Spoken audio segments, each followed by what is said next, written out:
Assalamualaikum warahmatullahi wabarakatuh. Kami dari kelompok 5 yang sedang ditugaskan di Dinas Sosial Surabaya. Jadi untuk pertama perkenalkan, nama saya Muhammad Ardo Firmansyah dengan NIM 13123000026. Perkenalkan, saya Berlin Nagisyaura dengan NIM 112224049. Jadi di sini kami akan melakukan wawancara dari pihak Dinsosnya juga. Ada beberapa macam pertanyaan juga. Jadi ikuti buat kelanjutannya. Sebelumnya boleh perkenalkan atas nama siapa dan juga mungkin jabatannya. Oh betul. Iya. Ya, kenal saya Sindia Jalabisina. Kebetulan saya ada di bidang rehabilitasi sosial sebagai ketua tim kerja dinas sosial dan PMK lainnya. Langsung ke pertanyaan saja ya. Yang pertama itu apa saja sih program atau kegiatan yang telah dilaksanakan oleh Dinsos Kota Surabaya yang berkaitan dengan kepedulian terhadap kebersihan dan juga kelestarian lingkungan hidup masyarakat. Kalau kita sih untuk yang lingkungan hidup itu lebih ke ini, ke menjaga kebersihan masing-masing PTD ya. Kalau yang kayak menegak daerah itu lain lagi ya. Jadi kita lebih ke penciptaan lingkungan higienis di lingkungan PTD yang kami yang berada di lingkungan kita saja. Untuk pertanyaan kedua yaitu apakah terdapat program khusus yang menghubungi kegiatan sosial kemasyarakatan dengan upaya menjaga kebersihan dan kenyamanan di lingkungan Surabaya? Jika ada, seperti apa bentuk programnya? Kalau selama ini sih program khusus itu tidak ada ya. Itu kan kalau misalnya seperti program kebersihan kan merupakan saat mutlak karena kita juga menampung orang-orang terlantar, maka itu kan di dalamnya juga harus kita bisa menciptakan lingkungan yang bersih, yang sehat seperti itu. Oke, untuk pertanyaan ketiga yaitu bagaimana peran dinas sosial Kota Surabaya itu dalam membangun dan meningkatkan kesadaran masyarakat khususnya kelompok rentan untuk turut menjaga kebersihan dan kelestarian lingkungan sekitarnya.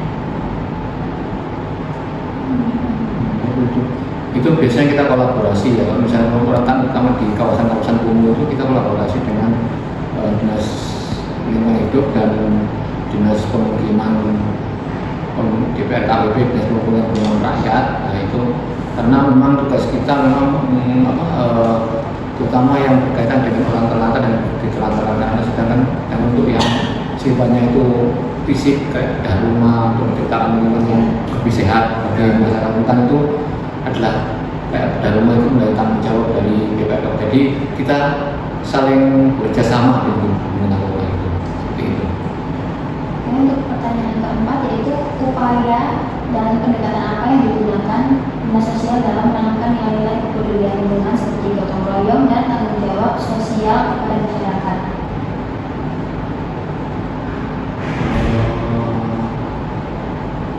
Kalau itu sebenarnya memang hubungan gotong royong itu hanya untuk tugas sosial aja.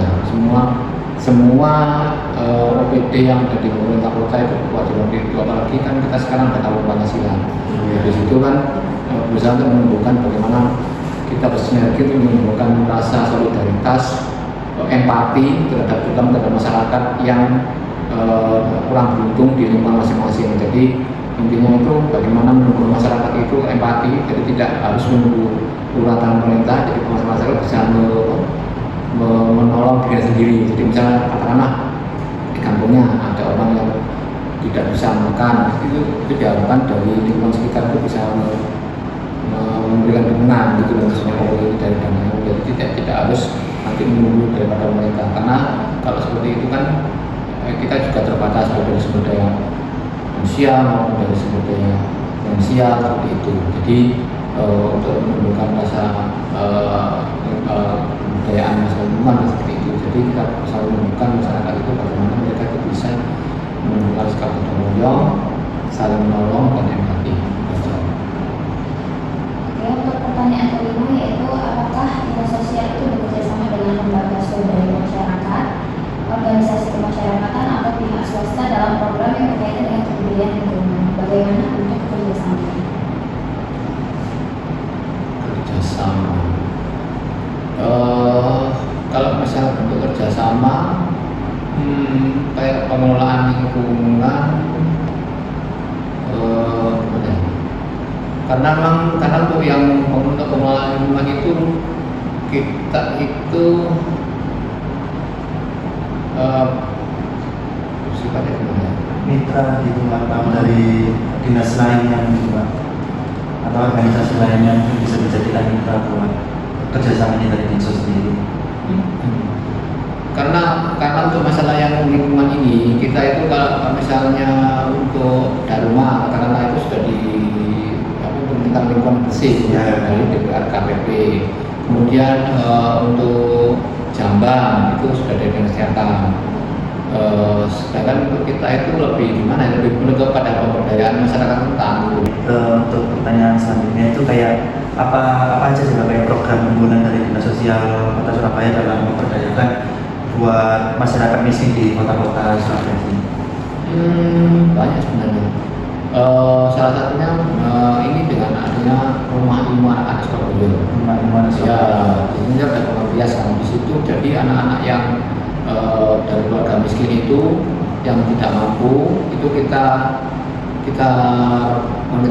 masuk ya kita tampung, kemudian kita beri kebutuhan mereka apa, misalnya ada sandang, pangan, terus kemudian juga kita sekolahkan, kita beri kegiatan ekstrakurikuler yang menunjang kegiatan mereka, diharapkan nantinya itu bisa menjadi generasi unggulan itu satu yang dimaksudkan. Kita juga ada namanya unggul itu jadi merekrut mahasiswa yang kurang mampu, kita sekolahkan sehingga nantinya ini kan program wali kota juga ya, satu sarjana satu keluarga jadi itu kita sifatnya lebih kepada menunjang daripada program inovasi wali kota yang berkaitan dengan peningkatan sumber daya manusia. Baik, buat pertanyaan selanjutnya Pak, jadi bagaimana strategi Dinas Sosial dalam menangani permasalahan gelandangan, terus pengemis, terus sama orang-orang kaya terlantar itu di kawasan Surabaya secara humanis sama lanjutannya itu kayak gimana?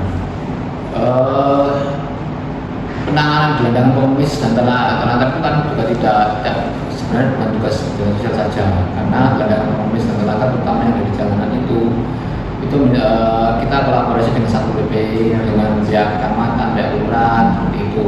Jadi biasanya kalau memang ada gelandangan atau pengemis yang dia tidak ada keluarganya atau dia tidak istilahnya dari luar kota kemudian masuk ke sini dan dia kehabisan bukan dan sebagainya, itu biasanya kita antarkan ke tempat penanggung kita yang ada di rumah SPP. Nah, di situ nanti kalau misalnya dia warga luar kota Surabaya, kita pulangkan, ada program kita namanya program aplikasi. Jadi kita pulangkan kembali ke daerah asalnya yang dia berasal. Nah kalau misalnya tapi kalau kota Surabaya nanti kita berusaha nanti kita hubungkan misalnya dia itu memang tidak punya rumah atau sudah terlantar dan sebagainya dan dia memang perlu mendapatkan tempat tinggal, nanti kita bisa tampung ke putih atau kalau misalnya dia lansia kita salurkan ke Gerawadah di Jambangan. Itu khusus lansia-lansia yang terlantar dan tidak punya keluarga. Seperti itu ya. Itu jadi kemudian untuk misalnya anak-anak yang kurang mampu itu nanti akan misalnya dia memang terlantar, kita bisa masukkan ke rumah iman prestasi. Di situ kita berikan pendidikan, kita berikan fasilitas gizi, makanan, kemudian juga sandang, papan intinya kita berusaha untuk mengantarkan anak itu supaya nantinya itu bisa memenuhi kebutuhan sendiri. Itu seperti itu. Baik, itu dia beberapa pertanyaan yang telah kami tanyakan kepada narasumber, dan